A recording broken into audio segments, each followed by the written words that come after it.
définir un peu cette crise en un mot? Mais c'est que aujourd'hui, le Congo est sous une occupation ethnique. Dans les FARDC, il y a 545 officiers Tutsis rwandais.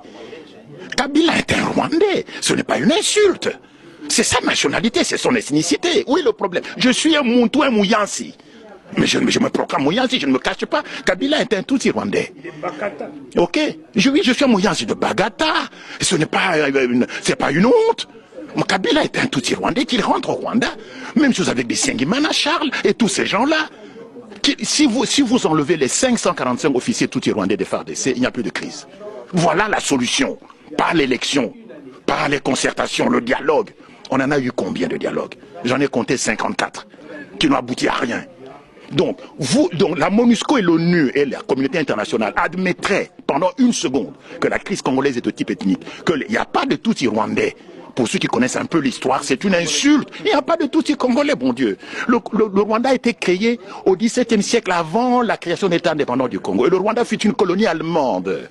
Les Allemands n'auraient jamais laissé le roi Léopold II s'emparer des populations Tutsi rwandais, n'est-ce pas? Donc, les Tutsis sont au Rwanda, qu'ils rentrent au Rwanda. Qu'il y ait des Tutsis de nationalité congolaise, oui. Mais des Tutsis congolais, il n'y en a pas parce que les Tutsis n'ont pas de terre au Congo. Il n'y a pas de terre appartenant aux Tutsis sur le territoire congolais. De même qu'il y a des Congolais qui habitent en Belgique, il y a des Balouba, des Bayansi, des Batédra qui vivent en Belgique, mais il n'y a pas de Batété la belge, il n'y a pas de Balouba belge, parce que nous n'avons pas de terre ici, nous n'avons que la nationalité. Qu'il y ait des Tutsis qui ont acquis la nationalité congolaise, d'accord. Mais ils n'ont pas de terre ancestrale.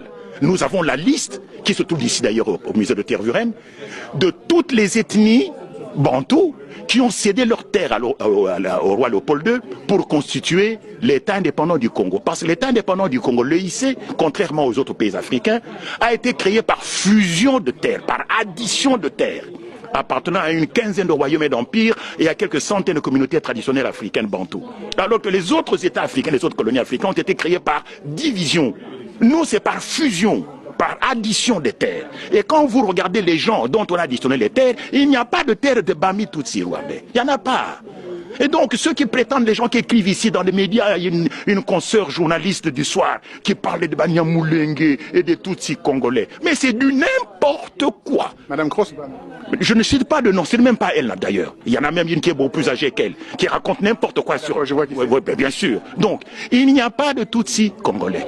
De même qu'il n'y a pas de Batété là, belge.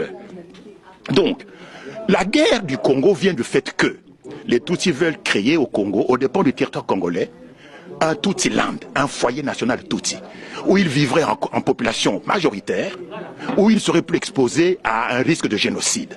Et ce territoire, ils veulent le prendre où? Au Kivu. C'est pour ça que le Kivu n'a pas été impliqué dans la réforme administrative. Toutes les autres provinces ont été découpées, sauf le Kivu.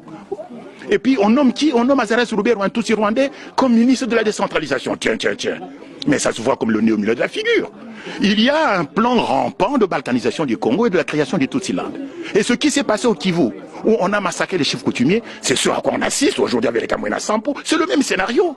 Donc la crise congolaise est de type ethnique. Et le reconnaître, ce n'est pas faire preuve de tribalisme, c'est en finir une bonne fois pour toutes avec le mensonge et l'hypocrisie. Qu'on admette qu'il n'y a pas de Tutsis congolais, que les Tutsis du Congo, et notamment ceux de l'armée en particulier, les 545 officiers, rentrent chez eux au Rwanda et il n'y a plus de crise au Congo. Mais la MONUSCO est au Congo depuis bientôt 18 ans. Contre qui se bat la MONUSCO? Contre qui? 21 000 casques bleus, équipés de tout l'armement des moyens de communication. Pas contre le CNDP. Le CNDP s'appelle 500 miliciens Tutsis. Pas contre le M23. Alors contre qui se bat la MONUSCO? Mais écoutez, il y a trop d'hypocrisie. La crise congolaise, vous le savez, c'est la crise la plus longue et la plus sanglante depuis la fin de la Deuxième Guerre mondiale. Donc il ne faut pas la traiter par la légère. Il y a eu maintenant près de 10 millions de morts. Quand il y a un attentat ici en Europe, 20 personnes qui meurent, on fait beaucoup de bruit, c'est normal. Comparaison de paraison. Mais il y a quand même 10 millions de morts au Congo. Regardez ce qui se passe au Kamwena Sampo. Brusquement, ça s'enflamme. Et vous verrez que bientôt, ce sera le Kasaï oriental. Et puis demain, ce sera le Bandundu. Parce qu'on est en train de déstabiliser tout le pays afin de créer les conditions propices à la création du Tutsiland. Il faut dire les choses clairement. Et ce n'est pas une insulte. Ayez le courage de reconnaître qu'il y a trop d'hypocrisie et de tartufferie. C'est un mot que vous avez utilisé en ce qui me concerne, en ce qui concerne le Congo. Mais bien sûr. Donc, il faut arrêter avec l'hypocrisie. Le Congo est confronté à une crise de type ethnique. Le génocide du Rwanda, n'est-ce pas, de 1994.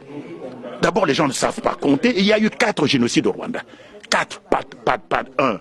Et donc, c'est le génocide du Rwanda qui a servi de prétexte pour l'invasion du Congo par l'AFDL. Et l'AFDL ne fut pas une rébellion congolaise.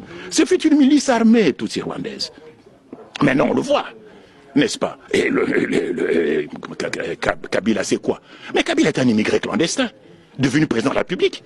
C'est la première fois, je l'ai dit, dans le système solaire, où on voit un immigré clandestin arriver dans un pays sans passeport, sans visa, sans titre de transport.